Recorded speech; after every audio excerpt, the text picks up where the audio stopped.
Yo. What is up? What is up, peoples? How everybody doing today? Happy Thursday. Yes. Excuse the fellas. We got a late start to Thursday. The big homie Detroit Mel. He's at work right now. I just got off work. Please forgive us for starting the show tad bit late. It's all good. But your boys are here, and we are here in full effect. The big homie Nick Shine, he's gonna join me in just a second. Uh Hey, let's get the preliminary shits out the way. Y'all know what the deal is. Shout out to everybody that's following us on Facebook, going over to Facebook, I.O.W Sports Network. Join the Facebook group, talk your shit, rep your team, rep your city. You know what the deal is. Cop some merch. The link is up at the top of the page. Hold on, I'm not ready. I'm not in full effect yet. Oh, the wild card bar is in full effect, baby, and now we are here. And so, as always, go on over to Instagram, follow us there as well, I.O.W Sports Network. Follow us on Twitter, I.O.W Sports One. And most importantly, going over to YouTube, like, share, subscribe on the YouTube channel, I.O.W Sports Network. That's where all the content is. Well, that's what's all it's at. Go through all the content from the Wild Card Mar, Wild Card Chief, my podcast dedicated to my Chiefs fans, the No Name podcast, Detroit Mail does that, dedicated to the Detroit Lions fans. Follow Proud New York Jets fans. That's the big homie Nick Shines joint for all the Jets fans. And of course, hey, you never know all the content that we drop. That's why you gotta go to the YouTube channel. Anyway, all the handles are down below, scrolling through the show. Let's jump in the comments, see who we got in the building with us. Yay! What's good? What's good? Yeah. MJ in the building. Yeah, we live. And we got it. We're gonna talk, of course, we're gonna talk some football. Obviously, you got the who's playing tonight? It's the Raiders and the Rams. The Rams is washed. But hey, let's just be honest. I have never seen a Super Bowl team so Super Bowl drunk still.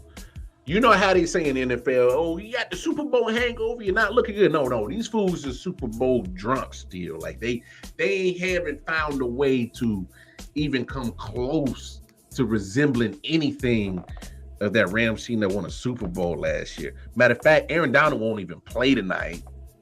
So I don't know if anybody's in a pick'em league like I am. I'm definitely not going with the Rams. There's no way I'm going with the Rams. As much as I despise the Raiders, obviously, you see why. I look, just the Rams is just a whole mess, man. They Matthew Stafford hurt, offensive line is trash. They don't even know who their running back is. Cam Akers was mad at one point. Yeah, they straight schmet. Cam Akers at one point wanted to trade. They didn't even grant him a trade. They didn't even grant him a release. They kept his ass, and then they released Henderson, his backup.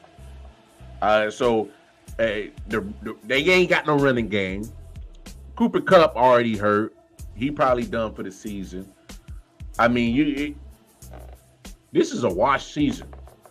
I've never seen a Super Bowl team just look absolutely god awful. And I don't care about the excuses. Oh, everybody's hurting. Okay, there's a lot of teams that's hurt, and they still manage to, look good. Look at the 49ers. The 49ers every year are hurt. 49ers every year are hurt. And guess what? Guess what they do? They always turn themselves into a NFC Championship caliber of a team.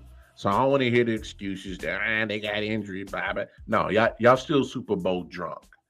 We'll talk about, like we said, we'll get into week 14. Obviously, we got the Heisman Trophy candidate in the building on Saturday when they're going to drop the award ceremony for the Heisman Trophy. You got who's in there? You got Caleb Williams. You got what's his name? Duggan from TCU. You got who else is in there? Stinson Bennett from Georgia, and then you got C.J. Stroud from Ohio State. So it's all whole quarterback crew for sure. There's no cornerbacks, there's no running backs, no wide receivers, no defensive linemen. It's all straight quarterbacks this year, and hey, rightfully so. The quarterbacks, they always get the fame, they always get the glory. There wasn't a wide receiver or a cornerback like a Charles Woodson that was making hellified plays like that this year. So, hey, they're going to invite all the quarterbacks. I get it. I understand it. Hey, quarterbacks are the pretty boys. They're supposed to get the awards, but we'll discuss that. I don't know how y'all feel about this Brittany Griner thing. Because obviously when the situation first started, I gave my opinion. I thought like, yo, you got to be smart about, in another country when it comes to weed. All right, y'all know me. Y'all know the wild card. Wild card loves his grain. All right, I love my sticky icky. But one thing I do know about it when I have it is where am I located at? Is it prohibited? Is it allowed? What's the rules, regulations? It's similar to when you own a gun. I'm a gun owner too, so I know about certain rules and regulations when it comes to having a pistol. It's just you gotta respect other people's rules and regulations. All right, Russia they say no to it. That's what it is. I ain't trying to get jammed up for it. That's just me. I'm not trying to get jammed up for it. Period.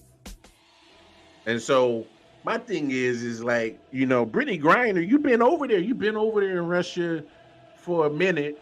You know what I'm saying? Like, you've been playing ball over there for a minute.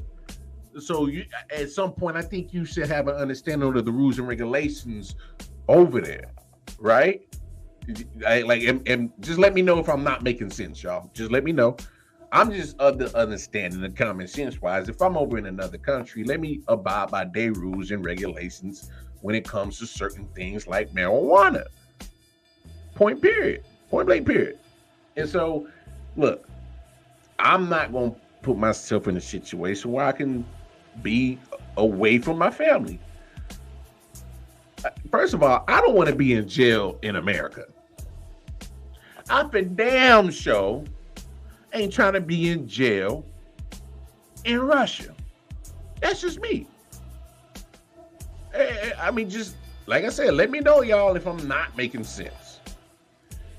And so, look, she owned up to it, but at the same time, we gotta be real about the situation. There was some political ploy involved in all of this. And that's the thing that I didn't care for. I don't know. I don't understand why she's a political bargaining chip or some shit. Well, look, I don't want things get twisted on what I'm saying, because I'm glad she's home. She's gonna be home with her family. I'm pretty sure they miss the hell out of her. I'm pretty sure she misses being home too. So glad she's home. Hooray for that. But I don't know. It's the specifics of the trade, the prisoner trade. Look, when there's a salesman, an armed salesman, and they call him the salesman of death, he got a nickname. The salesman of death. I believe that's his nickname. So when you got a nickname like that, Merchant of Death. Yes, Merchant of Death. Thank you. Merchant of Death. What's up, big homie? I showed up at the good time. Let's rock. How you doing, bro? Good. So anytime there's a dude named the Merchant of Death, and he come with a nickname. So to me, look, I didn't see a lot of James Bond movie and a lot of action movies and shit like that. And the bad guys get nicknames. All right, bad guys get nicknames. Yeah, this guy has received 25-year to life sentences for conspiring to kill Americans, and then our American leadership says, "Oh yeah, we'll give you this guy back for a basketball player that nobody watches and plays in a league that nobody cares about." and loses $12 million a year because no one wants to support this piece of shit league. But when we get the alphabet people start getting riled up and the alphabet people start making some noise, government wants to keep them on their side. Feelings over facts never work. Hey, look, I'm glad she's home, but I'm just we traded not for what happened, not for the trade. No. As a person with feelings, I'm glad she's home. She's not in jail. She gets to be with her family, and she served time for what she did, the crime over there. I'm just the dude is named Merchant of Death. All right, that's all I'm saying. And in a world where the shit is already crazy and fucked up, how many people who got locked up in American prisons for weed possession, and no one gives a fuck? No one's saying a word about them. There's a shit ton of people locked up right now over weed. If you got arrested for a non-violent crime, like no weapons or anything like that, just marijuana possession, you should be out tomorrow. I don't think you should be in jail, period. But that's what you can't change the past. I'm just saying. If this was your priority today, when are you going to prioritize Americans? We can't. I hear you. Like a murderer who's going to try to kill us for imprisoning him. You know what? I'm going to say it. If anyone catches a bullet from that guy, I hope it's Brittany Griner. Damn. I mean, I ain't gonna go that any other innocent Americans to die. You're the reason that dude's out. I hope you catch bullet number 1. Well, I mean, I don't think. Well, it's more Biden is the reason why she's out. I mean, he had to agree to this to make it go through. So I'm gonna put more blame on Biden, if anything. I just don't understand trading for a dude whose name is Merchant of Death. Like, just let me know when the logic doesn't make sense no more. In a country where the government is trying to restrict the purchase of weapons for Americans, we trade the guy who gives people weapons to kill us. Yeah, 80 million people, my ass, voted for this bag of shit. I don't know, man. Because obviously I don't know it's sports related, but it's all politically backed. Well, see, and that's the thing. It's like I just didn't care for the fact approval ratings. Yeah, shout out to Man Down Sports. They're desperate. He's completely desperate. It's the lowest approval rated president ever.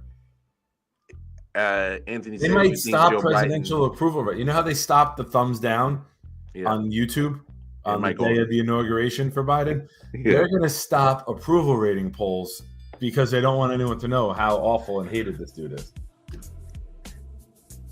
I don't do name Merchant of Death. I know if I'm president, I'm like, if I was president, drink at a bar if it was called Merchant of Death. I would not smoke bud if it was called Merchant of Death.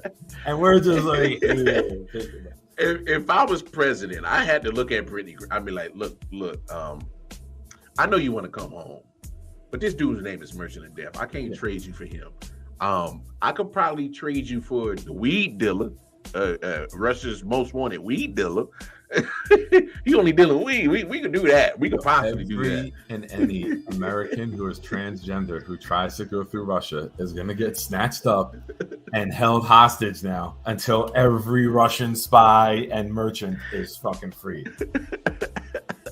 I'm just but I mean, it's horrible. It's just a very weird subject because it's like it's dealing with so much political background.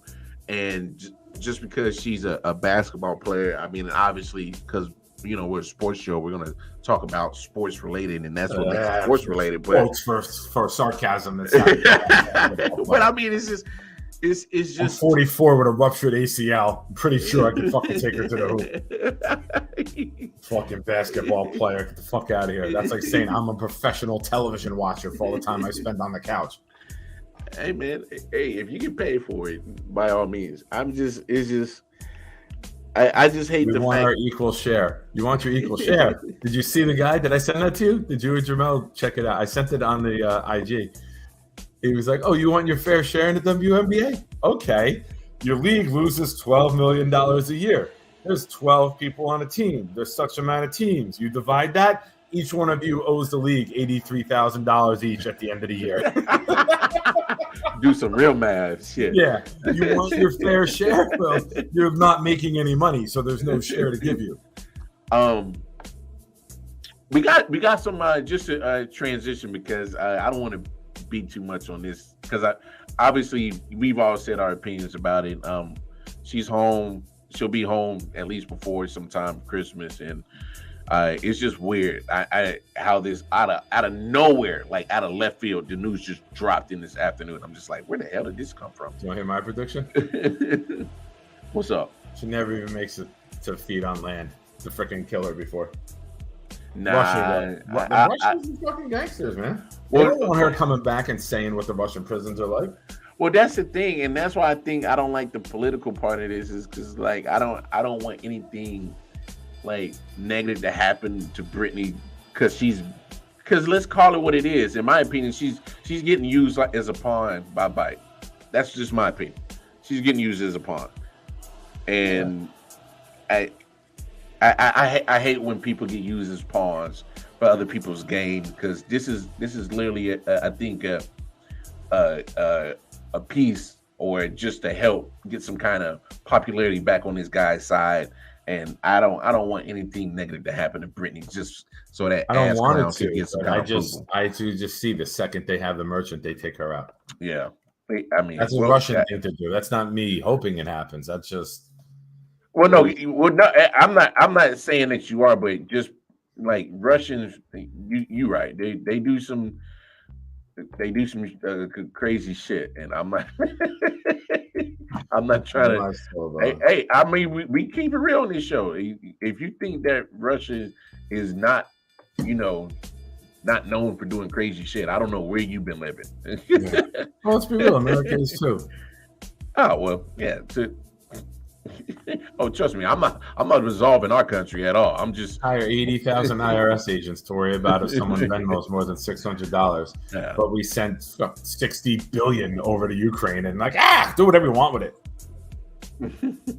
You gotta get back to sports, though. Yeah. No, trust me, we're getting back to sports right now. I feel the quicksand rising because I'm trying to be funny with it, but I'm very, very angry about it. So slow start to MLB free agency. Mel said, you knew you had to wait for the big guns to hit, right? Other criminals have been deported by U.S. instead of imprisoned for major crimes several times before this. Oh, absolutely. Yeah. Oh, but yeah, a slow start to MLB free agency, and then all of a sudden it just boom, like big signings. I think DeGrom was the biggest signing that pretty started having the dominoes fall. He said, "I was smoking that shit all night." Yeah, merchant of death, bring it. Never walk out of the room after like 12 hours and be like, "I'm the merchant of death. There ain't nothing left." DeGrom goes to Texas. I don't know if that's the right move or not. I mean, Texas has. I don't think he's making that move to help win a series. I think he's making that move to have more money in the bank. Oh, he got the money.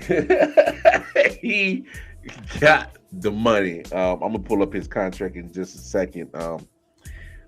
He goes to, like I said, Texas. I think it was 5 for 180, and then he has a 6th option to make it 220. And then who else signed? There was a big picture. Verlander goes to New York, goes to the Mets. Obviously, Aaron Judge stays in New York. Not a fan of it. I'm not a fan of the deal. I texted Matt yesterday too, so I don't like it. As a Yankee fan, I don't like it. His body. Well, speak on it. Go ahead. His body and his frame is not built to last until he's 40. It's going to be even worse than the Pujols contract at the end. His body hasn't held up. He's missed 50 games, 60 games. He only played 28 in the 2020 season. Mm-hmm.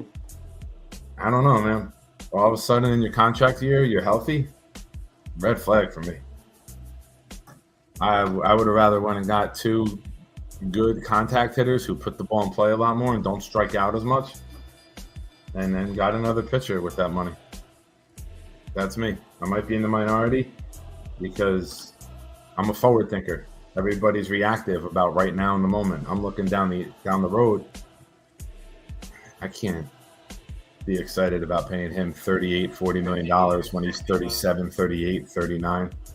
Yeah. What's up, Ali? I don't like the length at all. I mean, I hear you. Is that Ali Edwards? Yeah. Oh, what's up, my brother? How you doing? But here's the jam. I know what you're saying as a Yankee fan. Hey, you don't like the length and the amount of money. But where's this team without him last year? Well, they had him too, and they didn't win a fucking thing. So I hear you. I mean, sometimes you got to be smart, and you got to cut the cord at that ending, taking you to the championship. Yeah, he hasn't gotten there. He's been the face of the team, but there's just not enough contact hitting guys. Yeah, he strikes out too much. Stanton strikes out too much. The third base douchebag strikes out too much. Donaldson, your favorite. Everyone strikes out too much. It's too many guys left on base. Too many guys left runners in scoring position. And it's not a blueprint how to win. You're built for the marathon with just hitting home runs, and one day you get lucky and 5-6 home runs get hit in a game. Then you score 2 runs in 4 games total. But then your team gets hot again. They're built for the marathon. They're not built for a series. And it shows because Houston has hitters with higher average and more clutch hitters, and they beat us.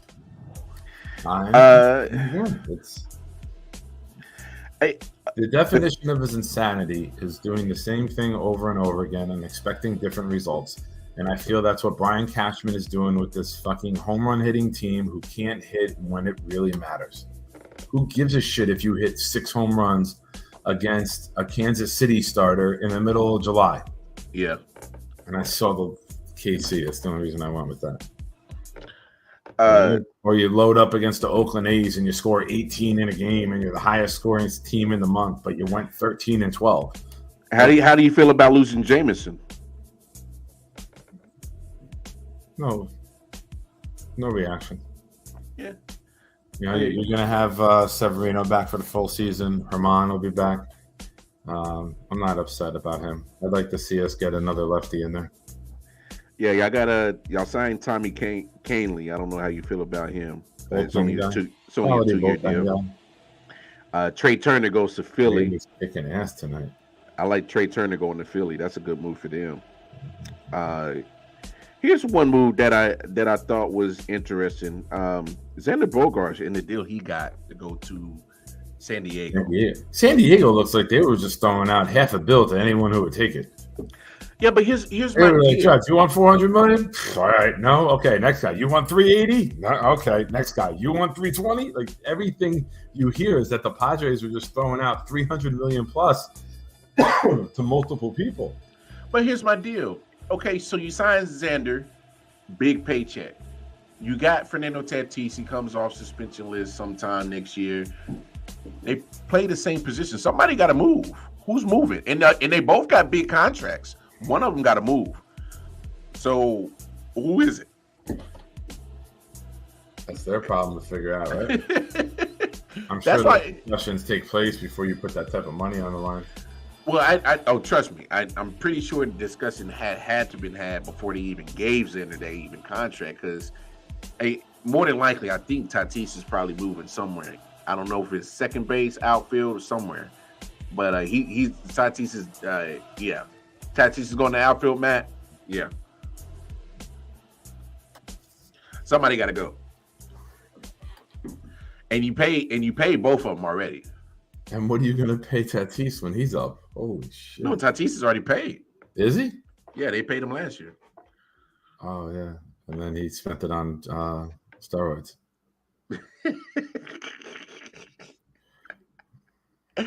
No, I mean, they should have never give you Hispanics money. Yeah, I had to change that. I had to change the word at the end. Hey, Trey Turner, I don't think he was overpaid, Anthony. The thing is that Trey Turner, obviously, you being I'm pretty sure you saw a lot of him as a Nationals, but mean, the man he's what can he not do? But he's not hitting for power, but he's going to hit for average. He's going to score a lot of runs because he's a good base runner. He's going to steal bases, and he's a hellified defensive player. Gold Glover just about every year. I mean, I like that move, but I also like. Here's another move that people should be paying attention to. You look at the Cardinals. Obviously, Yadier Molina retires, so they go and get Wilson Contreras. That works out. just put another all-star catcher, taking the shoes of another all-star catcher that retires. So that's a good move that I like right there. Any other big major leaguer signing that caught your attention? No, you covered the big one so far. But you need with baseball, there's like that pecking order, right? Yeah. It's you keep the money you allotted for the big names first. It almost goes in like free agency ranking order. You know, so occasionally you get a surprise that jumps up, like DeGrom going first, but Texas went too wild, I think. But we'll see. I mean, I guess Verlander's tired of winning World Series. He didn't want to be in a winning team anymore, so he went to the Mets. Hey, when you get enough Cy Youngs, I guess when only you shine and your team ain't shining, I guess it don't even matter no more. Yeah. But speaking of his wife, Kate Upton, does the cat daddy. Oh my gosh. I'll be all right. One of the greatest internet moments ever. Boy, she's still. Yeah. Anyway, speaking of trophies, this Saturday we got the Heisman Trophy that's going to get delivered to one fine young man. We got 4 candidates, all of them quarterbacks. You got a C.J. Stroud from Ohio State. Nope. You got Stetson Bennett from Georgia. Nope. You got Max Duggan from TCU. Yep. And you got Caleb Williams from USC. Nope. And the name you said yep to was the one I was going. And the reason why is because that Big 12 championship game, even though in a losing effort, I think that sealed it for him. I did too. Now, one of the important things I heard last weekend was a lot of people can send in their ballots before last weekend, which I think is horrible. It should be a common deadline, not, you could submit your ballot with 2 weeks left of the season. Yeah. No, you should wait till all the games are over and then send them in. Like, how the hell are you voting before it's finalized? Yeah, because my thing is, if they give this to Caleb Williams, and especially after the game he just had, I'm like, he did freaking pop his hamstring though. Yeah, I get it. I get it. But you lose to the same team twice in 1 year. You know, it's hard to beat a team once, and it's hard to beat a team twice in 1 year. So, I mean, C.J. Stroud, I think the game against Michigan sealed his fate, not having a good game and getting blown out at home. Nonetheless, I don't think that did him any favors. So I would definitely put him out. Caleb Williams, like I said, just, fell short twice in the same team. So I think that disqualifies him. Stetson Bennett, he's just on a great team. I can't reward you for being on a great team. No. I can't. And not saying that Stetson Bennett isn't good, but he didn't blow anything out of the water this year. You know what I'm saying? Like, he didn't wow me. Oh my God, I gotta watch Stetson Bennett. No, when I'm watching Georgia, I want to watch Georgia. And you're just part of Georgia. You know what I'm saying? So yeah, I'm definitely going with Max Duggan. Man, that Big 12 performance was some Disney movie type shit that you could put on a script. Like, that man willed his team to almost victory. Yeah. So I'm not going to knock him for coming up just a little bit short as a team when he did all he could to make sure his team won. And they just came short as a team. But I'm not going to put disqualify him for that. So I think he wins that one for sure. So, hey, now that we're talking college, it's crazy because obviously me and you had the conversation about prime time before he made the decision, and we haven't had the conversation since. So, final thoughts and feelings on the Deion situation, him going to Colorado.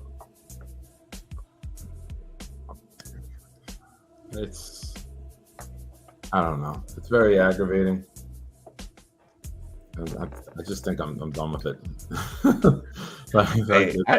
Now people from Jackson State are trying to burn him. His people are trying to burn Jackson State. Like it's disheartening for the kids that something that looked like it was so good ends up being so awful. So, and that's my biggest concern is always for the athlete. Fuck Deion, fuck his whole persona. Fuck it. I'm done with him. I think because I'm at that point too where I'm starting to see reports where it's kind of like it's some bad talk coming from both sides, and I'm like, damn, like it was such a great moment, great thing, and then all of a sudden it's just now falling apart, and maybe there's more information that we don't know about this situation, or that I think that kind of helped him make that decision to go to Colorado. But I overall, I'm with you. It sucks for the athletes, but that's just we're in that day and age where people are given the liberty to pick up and move whenever they choose to. I mean, at the end of the day, it's a job. And then just the cockiness, the arrogance, the getting to Colorado. You better all enter the portal now. Like, you're supposed to be going to take over these kids and coach them up, and you're telling them to leave the first day you fucking speak to them? Well, hold on, Nick. You got to put the whole what he said in context, because he was saying, hey, he pretty much said jump in the portal if you're not one of these guys, because I'm bringing some dogs with me.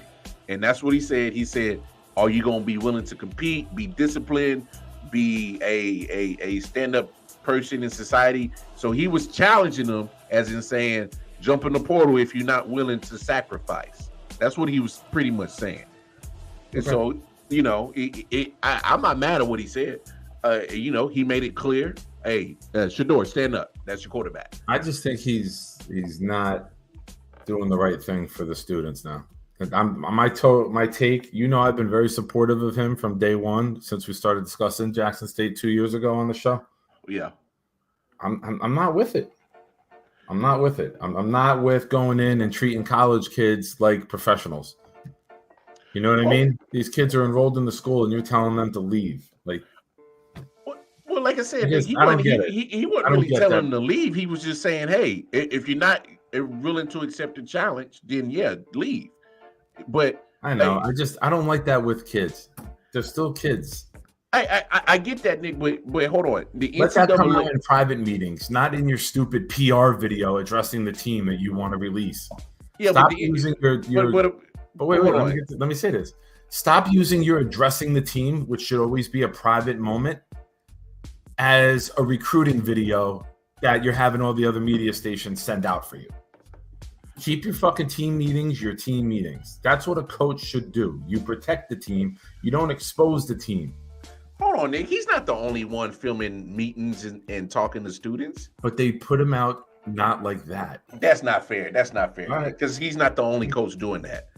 Because all I'm saying is, if you're going to criticize Deion for this, keep it on the same board with all the college coaches, even Nick Saban, Kirby Smart, Dabo Swinney, across the board with all the D1 Power 5 coaches, because they all do it.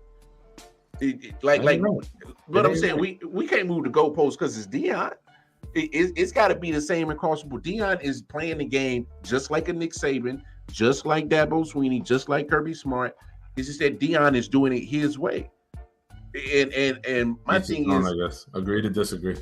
Hey, it's cool, but I'm just saying, like, the criticism got to be the same across the field for all the coaches.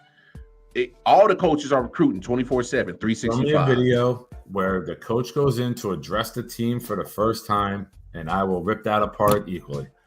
Nick, that's not what he said. He challenged the boys that are already on the team video right now. Itself coming out. Like, you're going to introduce yourself to these guys for the first time. Why the fuck you need a 4-man camera crew around there? You go in with your coaches, the school dean, athletic director, and you address the team for the first time. And you say something along the lines of, we got a lot of things we're going to address with the program. You speak in generics when you haven't addressed or assessed anything on a job yet. You don't go in from day one guns blazing. That's just me. I don't like it. Colorado University is a dump. Correct. It's a dump. And speak. No, the man went in there to set the tone. He's going in there to change shit, and he told the dude straight up, "Hey, get ready to jump in the portal if you're not ready to commit." That's all he said. Which is what? Which is what? And I don't have it's more of a message to the other kids entering the portal. Hey, we're gonna have some openings, which you're using your first team meeting to recruit, which ain't right. All the coaches. Why he'll never be successful there. Oh, you win the Pac-12? Big deal. I can go get fucking 22 high school kids to go win the fucking Pac-12. Man, I don't know where you're going with that take, but I think Deion's going to be very successful, just as he was at Jackson State. But the pressure is on him. I will say that for sure. I think the pressure is magnified to another level now. Now you're on the Pac-12 Power 5 level. Now it's to me the results have to matter now. He had great results in Jackson State, but now you got to have just as equal, if not better, results now, because now you're on the bigger level. But I think they all, we'll see what happens with that. But let's get to some other football, because we got a jam-packed weekend of football for sure. Week 14 kicks off. Football, or are we talking football? No. I'm done with football, because damn, American men disappointed me again. I ain't talking about them sorry bums. Had that game in hand and gave it away with terrible defense. Anyway, tonight kicks off Raiders, Rams. I don't think we need to really discuss that too much. The Raiders should win this game. The Rams are. They're starting Mayfield on 2 days. If the Raiders can't win this game, it's time to just knock down the stadium and go back to Oakland. You don't deserve nice things. And that's for you, Hassan. I know you're watching still.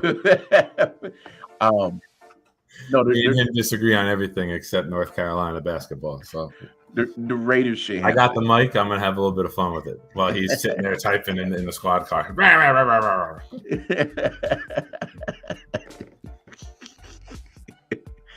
I mean, it's the Rams are just abysmal. Aaron Donald not even suiting up. He's not even playing tonight. So that'll give Derek Carr a little chance to breathe without Big 9-9 jumping down his back. So that should help him out for sure. Low key, the Raiders offense has actually been putting up great numbers lately. As much as I diss Josh McDaniels for his, I guess, lack of getting his team prepared, they're outputting. Devontae Adams is doing his thing. Josh Jacobs is doing his thing.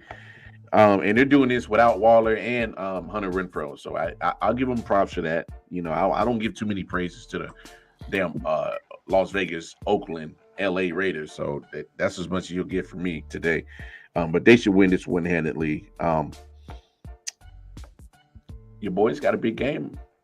You guys got a big game coming up. How you feel about it, man?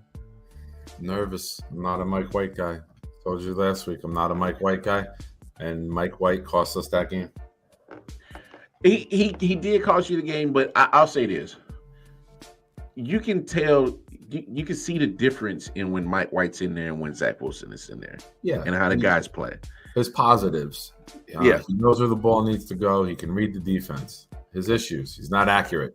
Yeah, multiple times, a big third down. A guy's running a slant. How am I going to do this? And he's running this way. He wants the ball on his front shoulder. Yeah, he goes to back shoulder. A slant route. Conklin was on a slant. Berrios was on a slant. Conklin twice. Davis once. Berrios at the end on the final play. When you're trying to run this way and the ball comes back to your head back here, that's the most difficult place to catch it. Oh, yeah, because all your momentum is going the other way. Shoulder. Yeah. You put that throw to Berrios front shoulder, Jets win. That's a game winner. Yeah. You don't throw a bullet up the sideline and you put a little bit of loft on to Garrett Wilson, who had his guy beat by 6 yards. You win the game. Man. He had Wilson off the A sideline. lot of Jets fans are blaming the offensive coordinator. I'm like, yeah, you guys better look into shit more before you start blaming the coordinator. Because on the third down play where Wilson fell from the one, he tripped going out to the corner. Mike White checked to the pass. It was an original run call play. He checked off of it.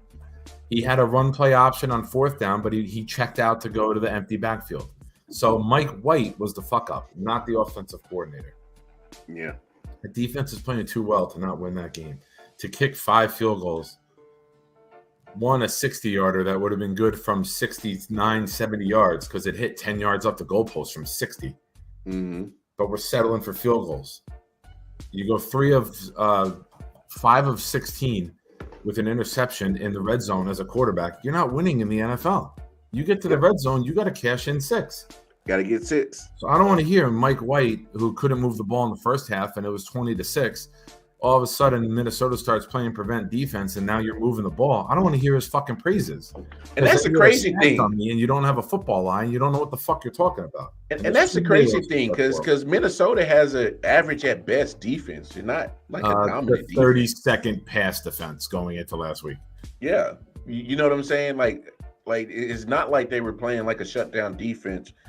But I mean, the only positive that I did take away from that loss against Minnesota from the Jets was I liked the fight that they gave. They didn't quit. They didn't give up.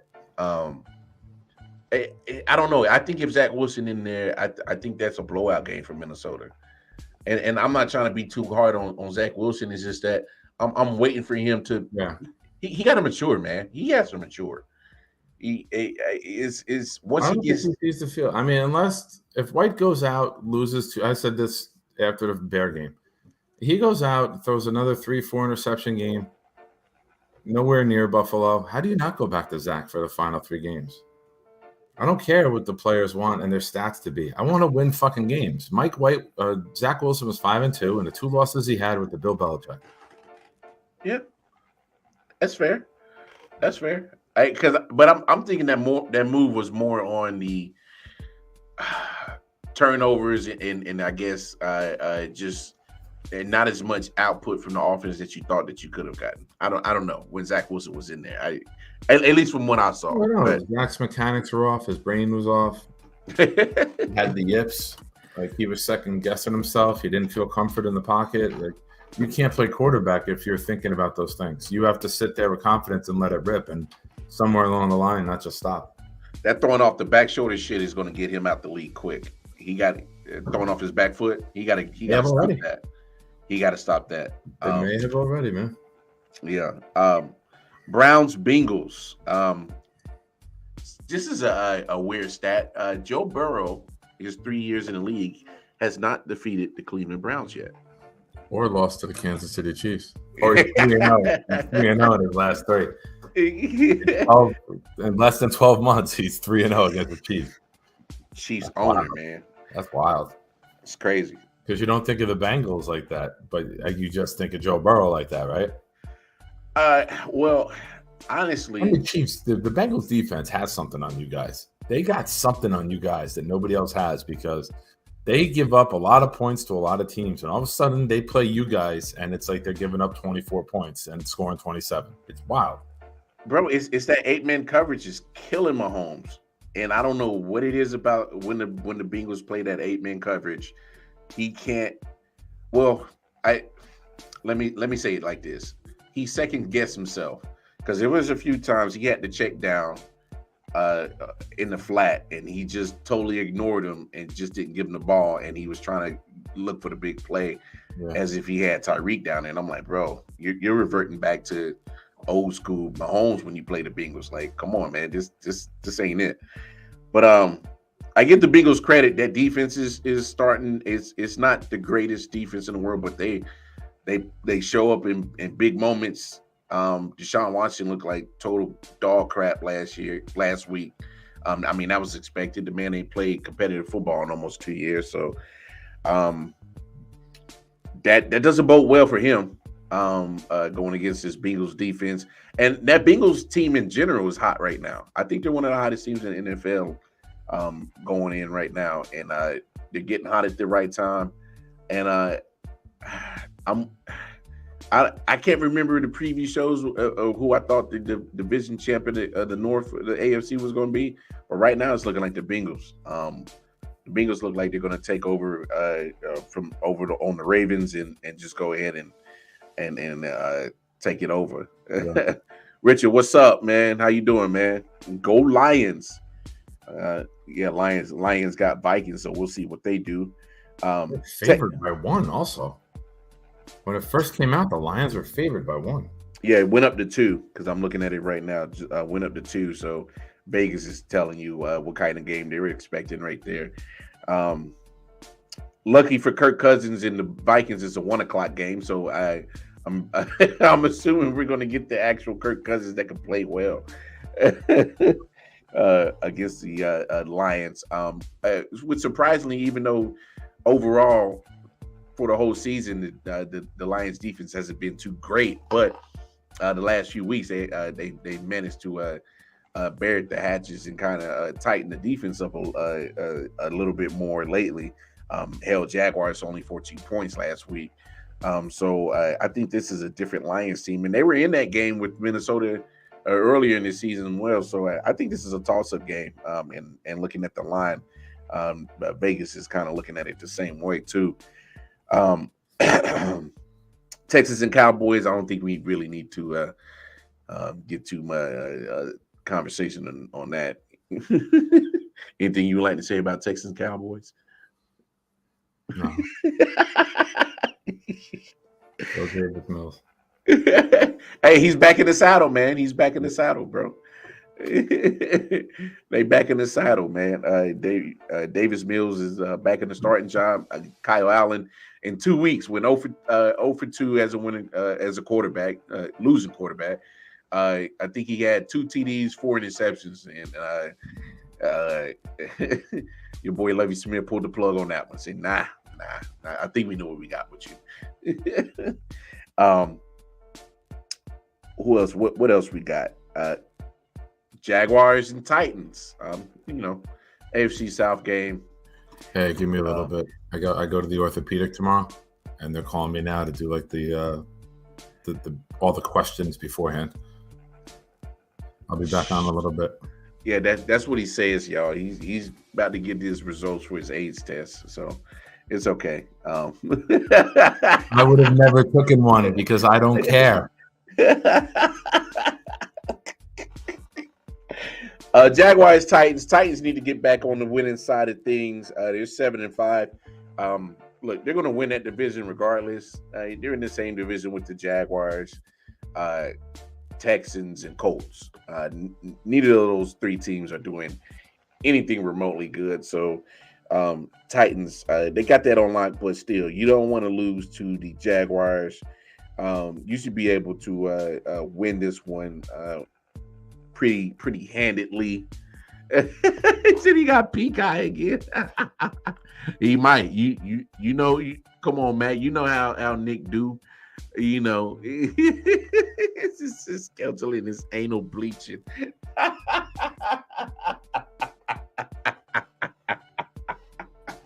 Again, I wouldn't do it because I wouldn't care.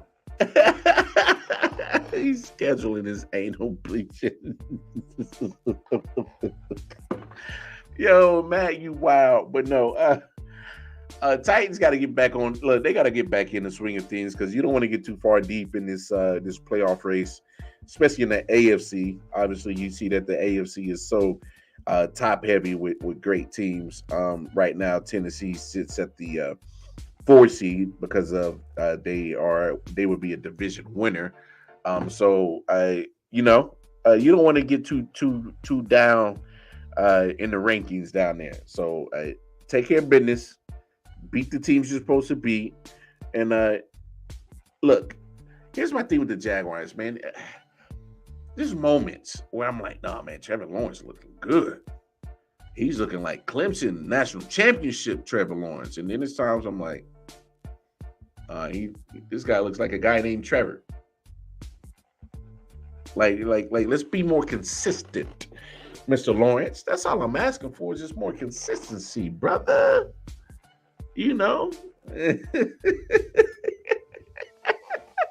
Hey Matt, you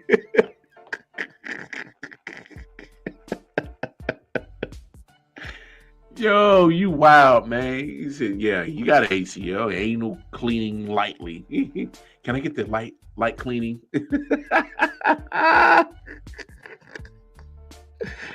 Let's move on. You got the Eagles and the Giants. Matt, how you feeling, man? How you feeling? Eagles and Giants. Obviously with the Eagles being 11-1, they pretty much got the inside track on being the best team in the NFC. Even if they were to lose this game, they would still have the number one seed. And if the Vikings will win, they would still have a tiebreaker over them by virtue of beating the Vikings on week 2.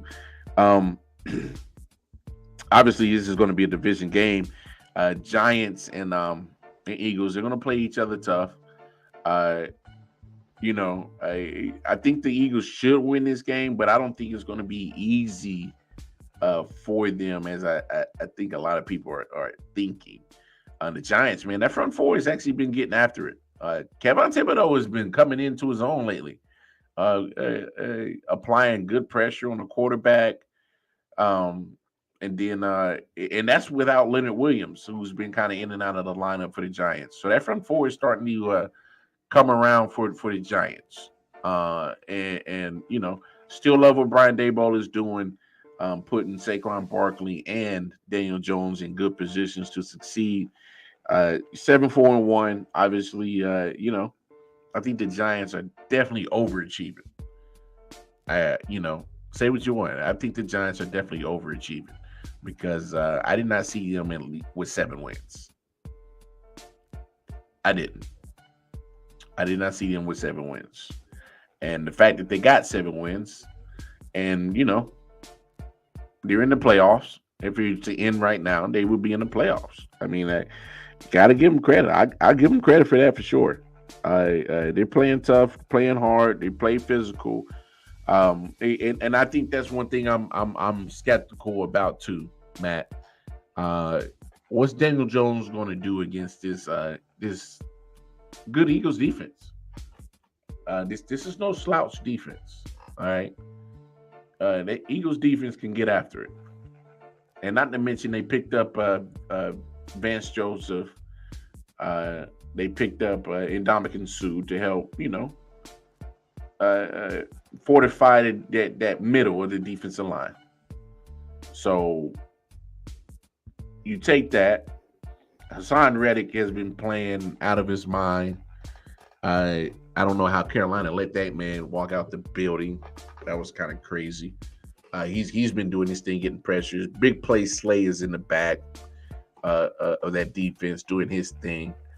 Literally. That Eagles defense gets after it, man. This is going to be a real tough challenge. To me, this is the game that I think Saquon needs to do any and everything to help his team win. Obviously, he's going against a good rush defense. Linval Joseph. You know who I meant, man. Vance Joseph. Vance Joseph is the coach for the Cardinals. My bad. Ron Joseph. All y'all Josephs look alike. Shit, I don't. But no. Saquon is. I know he's going against a stout rush defense. Not stout rush defense. That was one of the weaknesses of the Eagles defense. Hence, why they picked up Joseph and Ndamukong Suh once Jordan Davis went out with injury. So, not only will you have to get a Saquon going in some form or matter as screens, angle routes coming out the backfield. Hopefully, hold this Eagles defense honest, and then maybe let that open up your run game. Either way, but I'm seeing Anthony's comment. I'm right there with you. He was running on Washington, but I think he's going to have to help Saquon in the running game this week. Keep that Philly defense honest.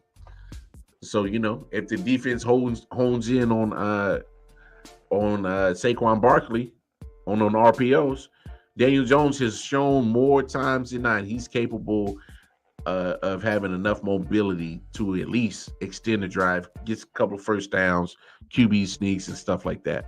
I'm looking for Daniel Jones to get involved in the offense that way, and helping Saquon. But if Saquon don't get going, it's gonna be a long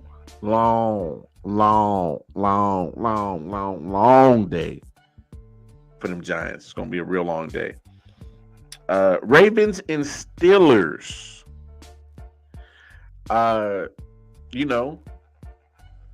Ravens and Steelers. Here's my deal. I don't like the way that the Ravens are trending.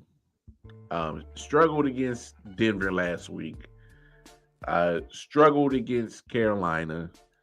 Lamar Jackson has been kind of playing mediocre football lately, and I'm a big fan of Lamar.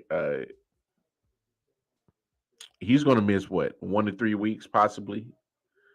With the sprain to his knee, that doesn't sound good at all. I don't like the way that sounds, especially when it comes to knee and a mobile quarterback.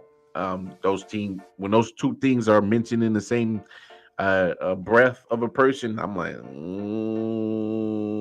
I don't know. I don't know.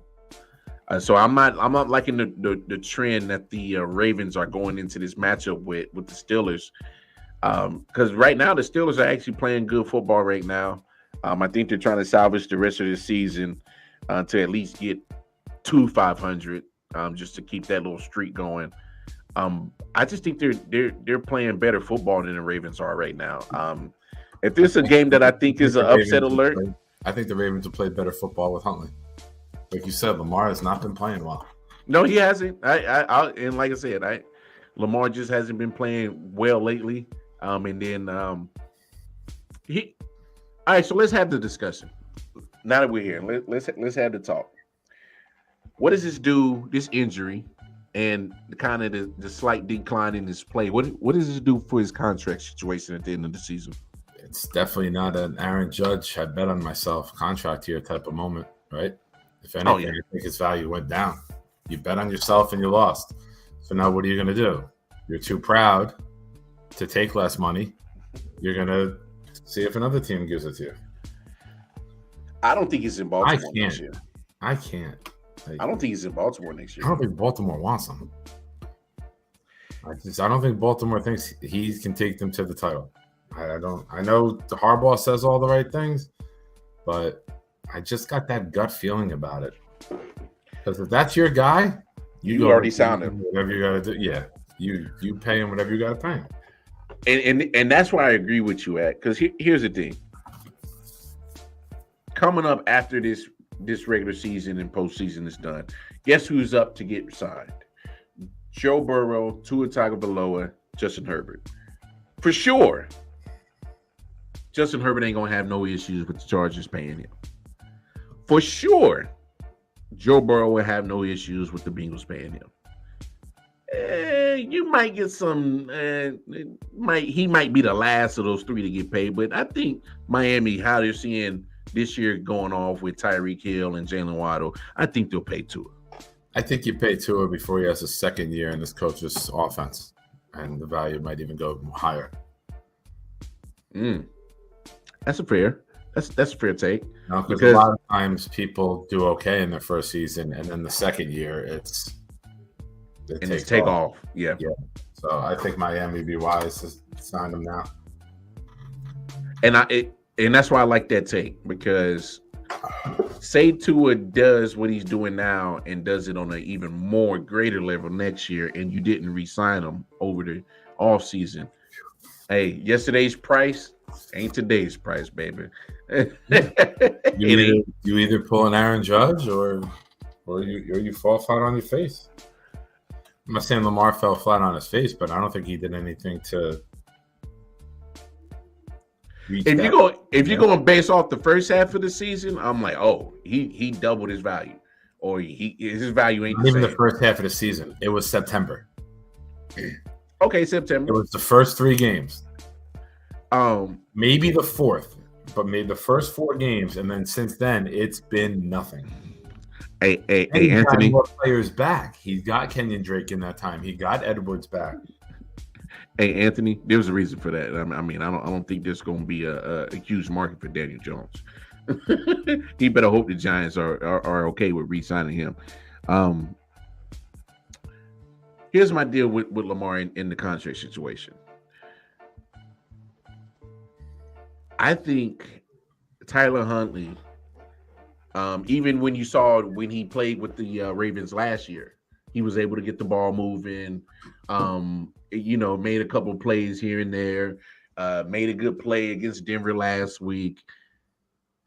You don't have to really change a lot with this offense for the Baltimore Ravens between Lamar Jackson and Tyler Huntley, because Huntley, he may not be as dynamic as Lamar Jackson, but he has almost a similar skill set as Lamar Jackson. And I called him Lamar Jackson light. And so when you have a person that it may not be on the level of excitement and electricity that you are, but they can do certain similar things as you. If Tyler Huntley wins all these games that he's going to start that Lamar misses, that's more money coming out. that's not more money going to Lamar. And I don't wish bad on nobody, but if I'm Lamar Jackson, I'd be like, yo, I need Tyler Huntley to go play every game and throw 3 interceptions, 4 interceptions. Because if Huntley balls out, I think the conversation for the Ravens to say, hey, we don't need to pay Lamar.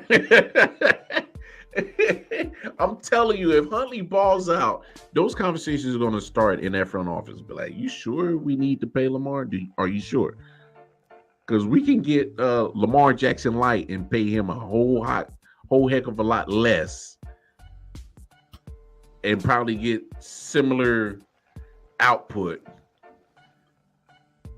than paying, because it's going to be minimum 200 million. I gotta hop out. I got some shit I gotta deal with. Well, hop out then, motherfucker. Have a good rest of the show. We'll talk soon. Enjoy the weekend. All right, big homie. Peace, everybody. Be good. Yeah, man.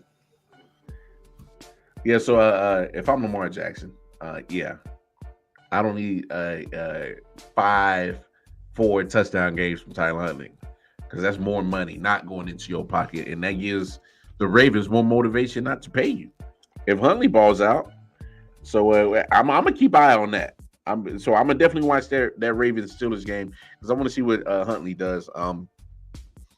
Then you got Buccaneers 49ers. Obviously, Jimmy G is going to be out for the rest of the season. They're optimistic he might be ready for a playoff run, playoff push. I wouldn't hold my breath. And they're taking on Tampa Bay. Obviously, Tom gets the comeback victory Monday night against the Saints, a team that's been a bugaboo for him. He's now 2-4 against the Saints now in the regular season, 1-0 in the playoffs. But this Buccaneers team it don't look good. It doesn't. The offense is out of sync. And it's not just, crazy play calling or failure to get the running game going. It's also Tom not playing well. It's not like he's lighting it up. Tom's not lighting it up. And he mustered enough to come back in the fourth quarter when it mattered. Tom being Tom. But this Buccaneers team going against a good defense, and I don't like the fact that Tom is playing behind the offensive line. Has been shaky. Now you're going to go up against the boys from Cisco and that Super Bowl defense. I'm not liking this matchup. I'm not liking this matchup for the Buccaneers. Now, I know a lot of people are going to be like, well, you got Brock Purdy, the rookie from Iowa State, the third stringer. going against Tampa Bay. Okay. It's not like Tampa Bay's defense is playing lights out.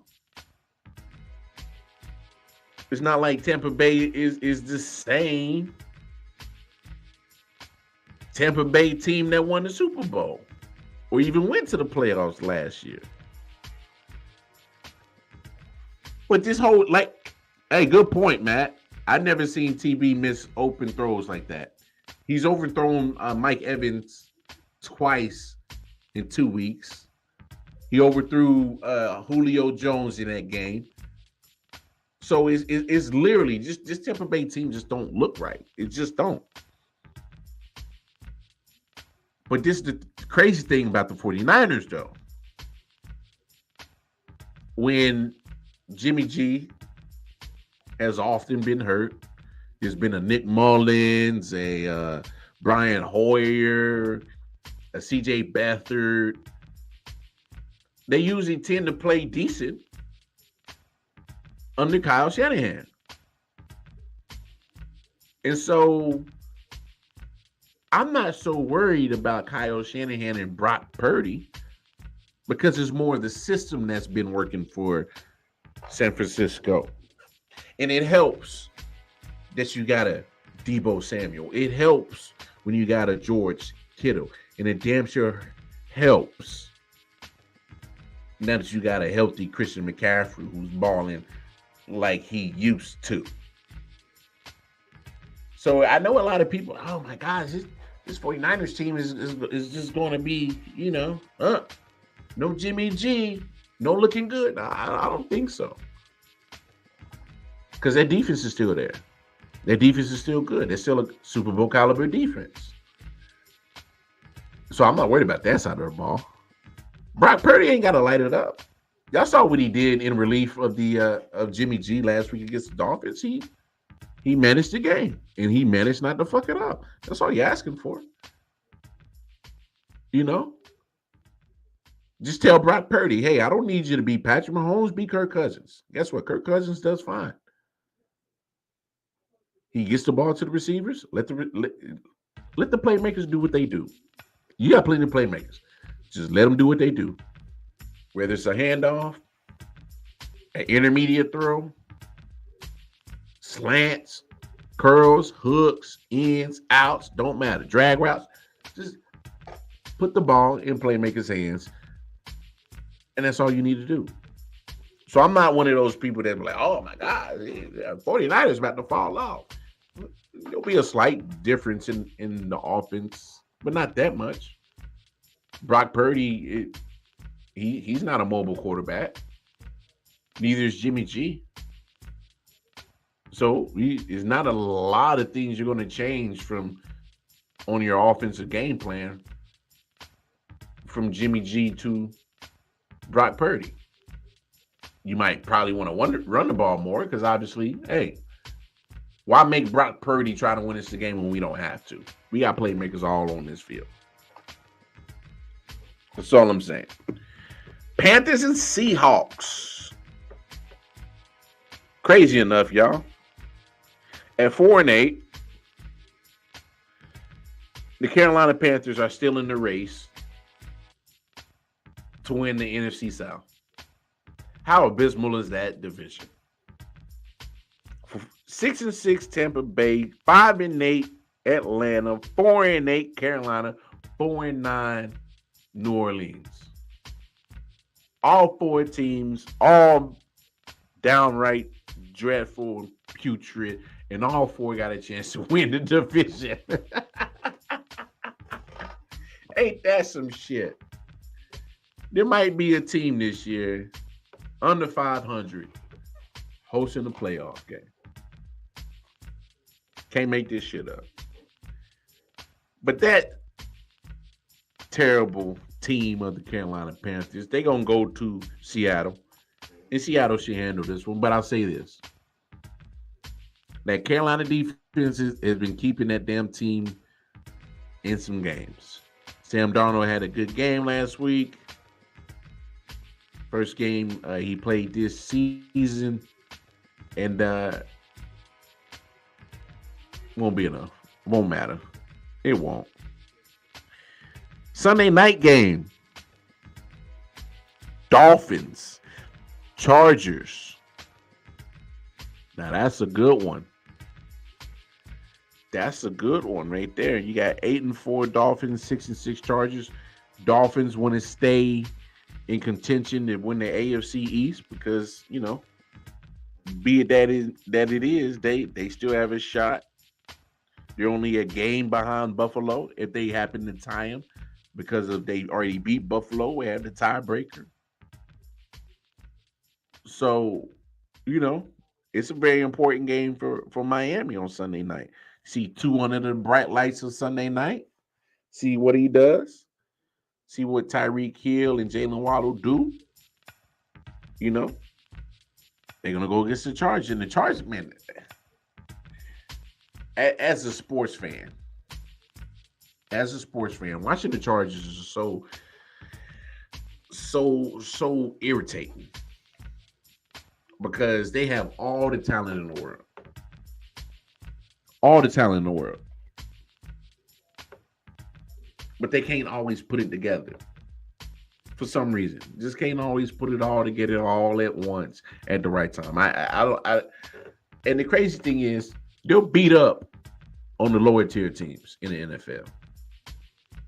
And then when you expect them to give competition to the top teams in the NFL, they let you down.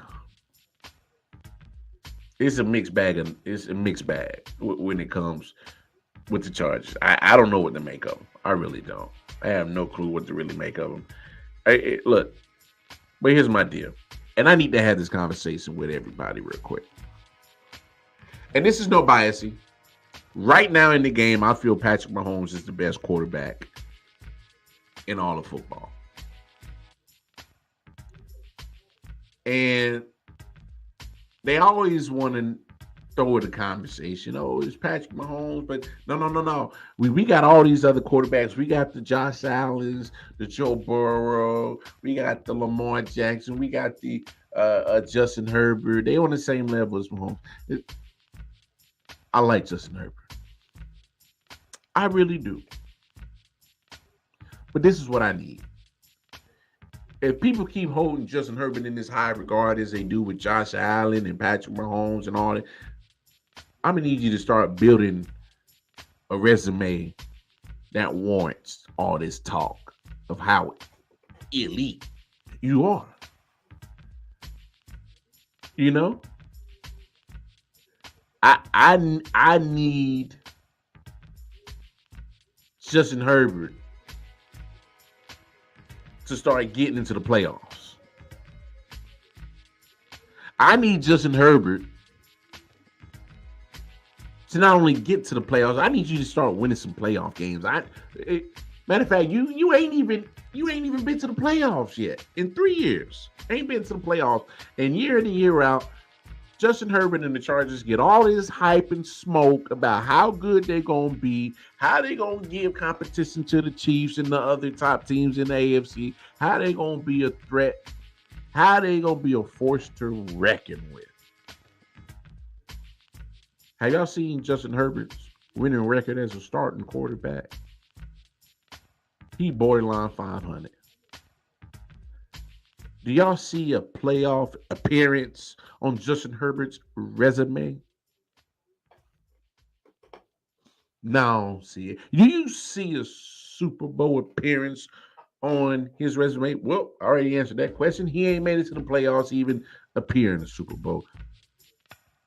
Has he won a Super Bowl trophy? Well, I already answered that because, hell, if he ain't appeared in the Super Bowl because he ain't never been to the playoffs and he damn sure ain't got no Super Bowl ring. So what I'm getting at, folks, all these people who want to be so quick to throw Justin Herbert up there with Patrick Mahomes, stop. Stop it. Cut it out. Get over 500. Stay over 500. Then I can entertain that conversation. Matter of fact, win the division first. Because right now, Kansas City Chiefs looking like they're about to be 7 division titles in a row. So let's start right there. Let's start with some small goals for Justin Herbert. Let's win the division. Let's make a playoff appearance before we start crowning this guy as he's up there. I hear all these talking heads like, "Oh, Justin Herbert, so elite, one of the elite quarterbacks." What makes him so elite? Huh? What makes Justin Herbert so elite? Because he's big? Okay. There's a good guy in Buffalo that's a big quarterback. You know what I'm saying? He has a big arm. Man, hella quarterbacks in the league got big arms. When the rubber meets the road, damn it, I need to know if you're gonna win this game or not. And hell, you ain't winning the important games yet, Justin Herbert. You ain't doing that. I know they mentioned the Josh Allen. Okay, I like Josh Allen. No MVPs, no Super Bowls. You know, only thing I can get, hey, yeah, Josh Allen is good, but you're not on Patrick Mahomes like that. You compare resumes, we gotta start comparing resumes. We gotta start talking about the great quarterbacks in the league. Right now, it's Patrick Mahomes. I like Tom Brady. I like Aaron Rodgers, but those two old dogs ain't having too much of a great season. I ain't putting them in that category right now with Mahomes.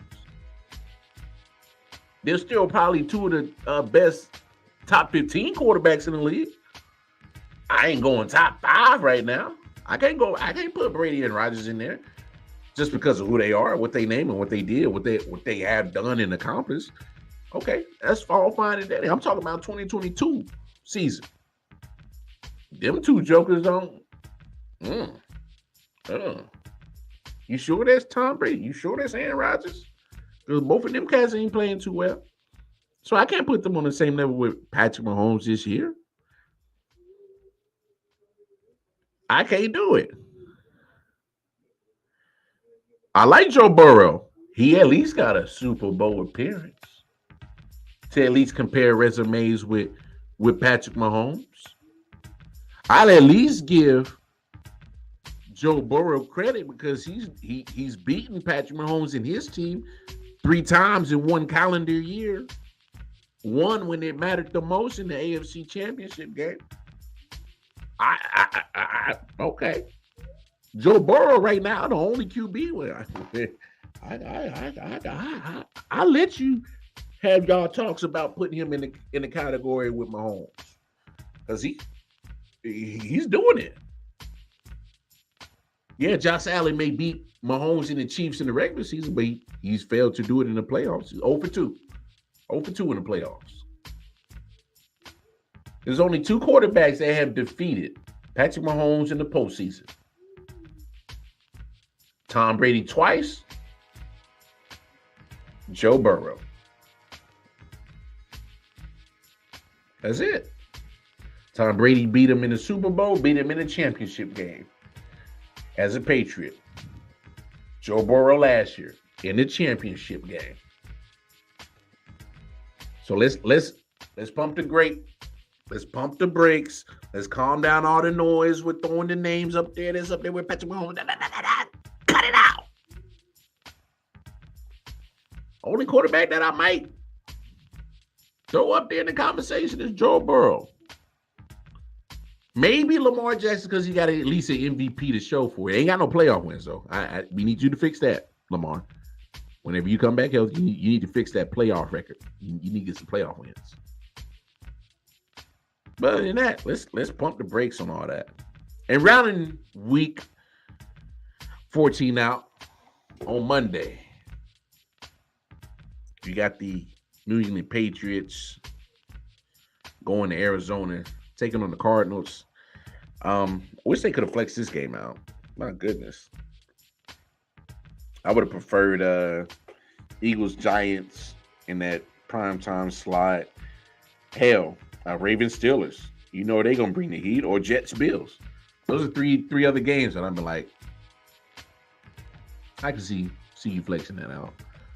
Weird matchup. Only reason to me why it's a weird matchup uh, is because the Patriots are trying to still find a way to stay in the AFC East race. They still got a shot and as well gain ground in the AFC playoff race. The Cardinals, man, they just ugh. I know, Anthony. They got another primetime game, and they are not exciting to watch because they're going to run the ball and they're going to play good defense. Other than that, that offense is absolutely boring. Boring.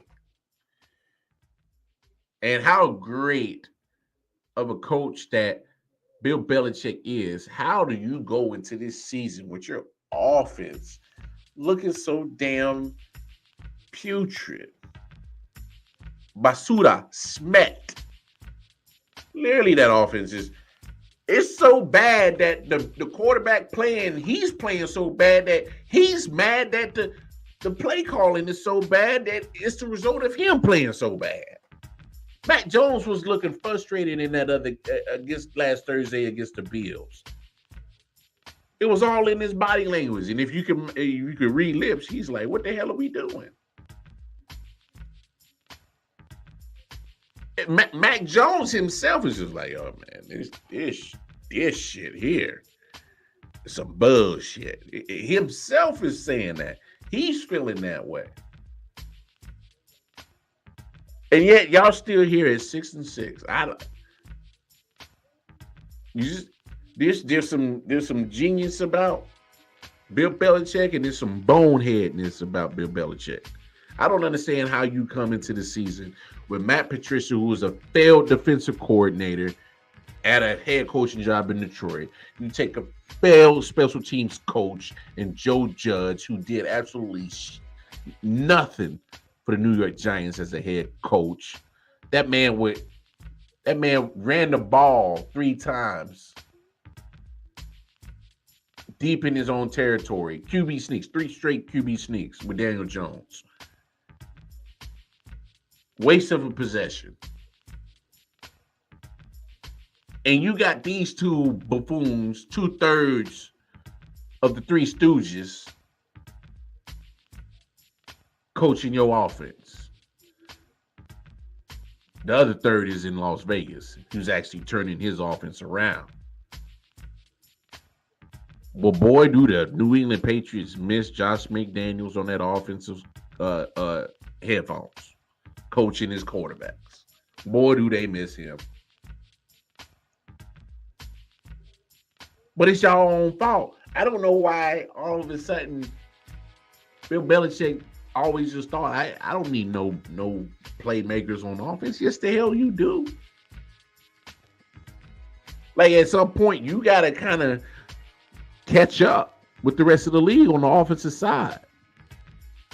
You can't just run the ball and run screens and throw it in the flat to the running back all day. You feed into the defensive hands. So this is what I need Bill Belichick to do. Address the quarterback position first. You either going to be all in with Mac or move off. It's his second year. You got him in the first round, 15th overall. That's not a good look if you keep, pussyfooting around with your quarterback. Like, come on. You either going to be all in on Mac Jones or you're not. Determine that first of all. That's number 1. Number 2, Bill Belichick, this is what I need you to do after you determine if you all in on Mac Jones or not. I need you to actually get legitimate offensive weapons. Signing Devontae Parker, that ain't it, Chief.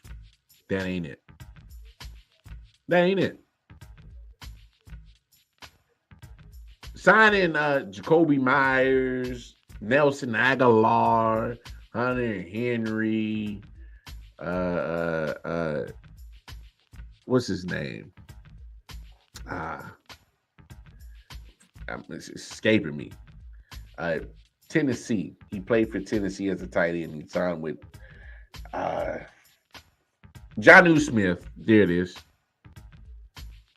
You signing all these mid-tier offensive players, expecting them to be world beaters, and you can't do it. You know? Oh, that's huge. That's huge. Reported that former Minnesota Vikings head coach Mike Zimmer will join Prime staff as defensive coordinator. That's huge. And the reason why this is huge, I know we off topic, but Mike Zimmer and Deion Sanders have built a great relationship. Deion Sanders is a big fan of Mike Zimmer, and Mike Zimmer had some success in Minnesota. But one part of the football that he did get right was the defensive side.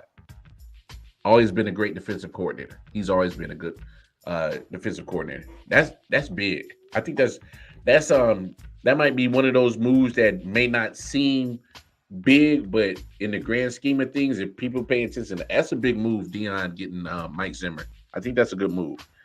But yeah, the Patriots, man, I just never seen a coach that has been continuously held as one of the greatest coaches to ever coach football, and he just blatantly gave us nothing on offense. Gave the Patriots absolutely nothing noteworthy to even speak about. It's so vanilla, it's so basic, it's easy to defend, and look, the Patriots need to be grateful that they have good special teams, a good defense, and good running game. Because there's no way that this team should have 6 games. They shouldn't. Because it's literally nothing on one side of the football, and it's the important side. If you can't move the football, can't score, you are not in any position to win. You're just not. You're just not. All right, y'all. That's week 14. Did a little preview. I know the big homie Nick had to run off. He had the the ACL, right, Matt? He had to check on that ACL. He likes it lightly. Anyway, that's the show, man. That's episode 205. Make sure y'all come back Monday, 4 p.m. Eastern Standard Time. We're gonna have a guest. Got my man Jay Jones. He's gonna come chop it up with your boy and the fellas. Make sure y'all go show Jay some love. He's part of the Man Cave Sports Group. They got a nice little podcast they do. I love watching what they do. They love talking sports as much as we do over here at I.O.W. Sports. So we're going to have a good collaboration. So make sure y'all tune in Monday, 4 p.m. Eastern Standard Time. Holla at us and the homie Jay. But, hey, until then, enjoy the rest of y'all weekend. Enjoy some good sports. Starting with tonight, we got Raiders, Rams. Hey, y'all know the deal. Going over to all our social media platforms that's been posted up on the screen down below. Catch us at I.O.W. Sports Network on Facebook, Instagram, and, of course, YouTube. Make sure you like, share, subscribe to the YouTube channel, I.O.W. Sports Network. And, of course, catch us on Twitter, I.O.W. Sports 1. It's been real, yo. The boy Wildcard Mar. Audi 5,000. Have a good weekend, y'all.